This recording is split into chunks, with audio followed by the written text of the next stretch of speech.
రాహుల్ గాంధీ పుట్టినరోజు సందర్భంగా ఈ నెల 19న గాంధీ భవన్లో మెగా జాబ్ మేళా నిర్వహిస్తున్నట్లు రాజ్యసభ సభ్యుడు అనిల్ కుమార్ తెలిపారు.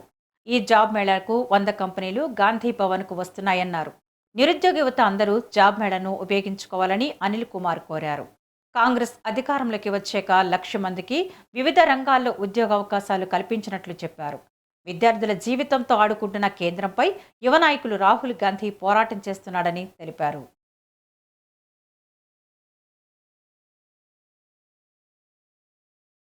భారతదేశంలో ఉన్న నిరుద్యోగుల గురించి అనేక యువకులతోని కూడా రాహుల్ గాంధీ గారు కలిసి మాట్లాడడం జరిగింది.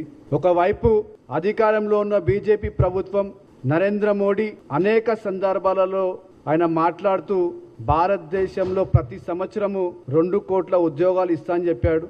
కానీ దాదాపు 12 సంవత్సరాలు పూర్తయినప్పటికీ కూడా కనీసం ఉన్న కొంతమంది ఉద్యోగాలు కూడా పీకేసే పరిస్థితిలో ఈరోజు బీజేపీ ప్రభుత్వం ఉంది. మరి చాలా పెద్ద ఎత్తున కూడా ఈరోజు బీజేపీ సంబంధించిన పార్టీ వాళ్ళందరూ కూడా నరేంద్ర మోడీ చేసిన 12 సంవత్సరాలు పూర్తయిన సందర్భంలో అనేక సంబరాలు చేసుకుంటున్నారు. వాళ్ళు ఆ సంబరాలు చేసే ముందు నరేంద్ర మోడీ భారతదేశాన్ని నిజంగా కూడా ఏం చేసిండో ఒకసారి వాళ్ళందరూ కూడా